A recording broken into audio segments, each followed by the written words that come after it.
Welcome to Hood Champion Boxing and Sports. In boxing, you find a way to win or you find a way to lose.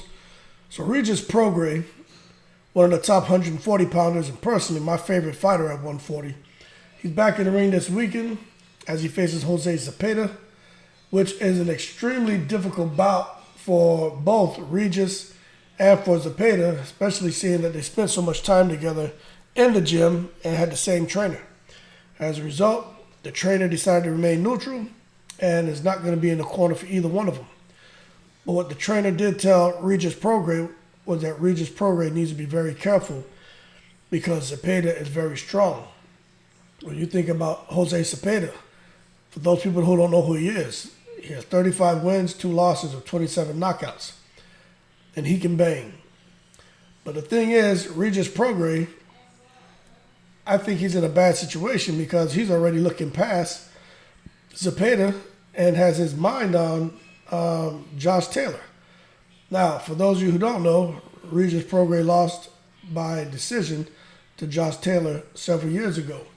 But Regis wants to get a shot at Josh Taylor again.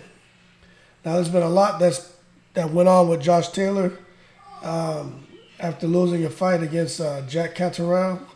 Well, he won the fight against Jack Catterall, but everybody felt he lost that fight, which, you know, if you watched it, he did lose that fight pretty decisively. But nevertheless, Josh Taylor is looking to redeem himself. He gave up 3 of his belts. I think he only has a WBO belt now. He's going to be defending that belt. But Regis Prograis, if he beats Zepeda this weekend, he'll be picking up a WBC super lightweight title. And if he wins that title, he wants to go and fight Josh Taylor for the WBO and to unify. Which is good for him, but I just don't think it's good when you're looking past somebody like Zepeda who can knock you out. Now, we know Regis Prograis, like I said, he's my favorite fighter at 140. And the fight I actually want to see is Regis Prograis getting there with Teofimo Lopez, because I have no doubt that Regis Prograis will knock Teofimo Lopez out. But something else that's a concern for me when it comes to Regis Prograis, don't get me wrong, he's lightning fast, great defense, and he has power. But when you look at, he's been boxing for a while now. He has over about 10, going on 11 years as a pro. He should be 33 years old now. So when you take those things into consideration, it doesn't matter how fast they were, how much power they had, how athletic they were at a time. When you start getting up in age, you know, you never know when it's going to show up. So that would be my concern for Regis Prograis. It's just getting in that ring, and at some point, that age starting to show up, which it hasn't yet, but at the same time, he hasn't been the most active fighter either. You know what?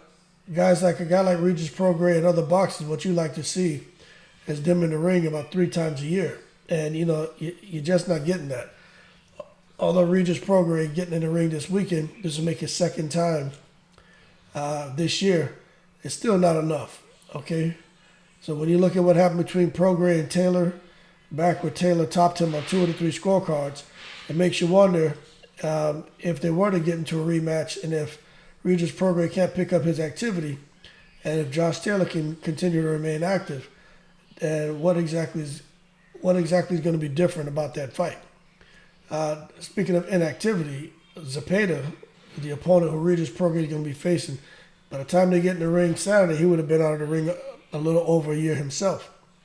So again, you got these guys who are, you know, elite fighters in the same division, but then again, you're not seeing these guys fight 3 times a year. You know, you may get once, you may get twice, but for the most part, you're seeing everybody fighting 1.5 times a year. That's just not good enough. So we will see what happens. I'm going to be tuning in for that fight, but I'm just not sure why Prograis is so insistent on fighting Josh Taylor again. He felt he did enough to win that fight, but I personally don't think he did. And it's the same thing here. Like, Taylor wants to fight Catterall again. Taylor feels that, you know, he won that fight. The majority don't think he won that fight. But, you know, sometimes when you got these guys with these personalities who think highly of themselves, you know, they want to shut people up.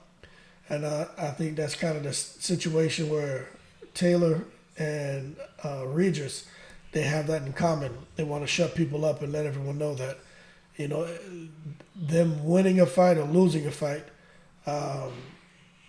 that one, it either was the right call, or two, it wasn't the right call. And that's what I think you're going to see with Regis Prograis if he gets in there with Taylor. And with Taylor getting with Regis, it's going to be the same situation Taylor's in with Catterall, where he feels like, hey, the right decision was made, I beat him. And Regis is going to be in a situation where he's like, the wrong decision was made, I beat Taylor. But nonetheless, I don't really care to see either one of those fights. The fight I want to see is Regis Prograis and Teofimo Lopez, but I do not think Teofimo Lopez is going to want to get in the ring with this killer like Regis. But we may never get any of that if Regis can't get past Zepeda this weekend, which it is not going to be an easy fight for him. When you're talking about Jose Zepeda, this guy here, 27 knockouts. Hold on. Excuse me. 70% KO ratio. That's crazy. And he's standing at 5'8". You know, Regis is about 5'6". And Zepeda, like Regis, you know, he turned pro a while ago, but for Zepeda, he turned pro in 2009. So this guy has about 13 years as a professional, so he turned pro young, and of course, fighting out in Mexico. So we will see if Regis can get past him. I'm thinking he will, but you just don't know. But that being said, y'all keep cool. Tune in for Regis' fight this Saturday against Jose Zepeda. Jose Zepeda, 35-2, 35 wins, 2 losses, 27 KOs. And Regis Prograis, 27 wins, 23 KOs, 1 loss. And he has an 82% KO ratio. But that being said, y'all keep cool and I'm in the breeze.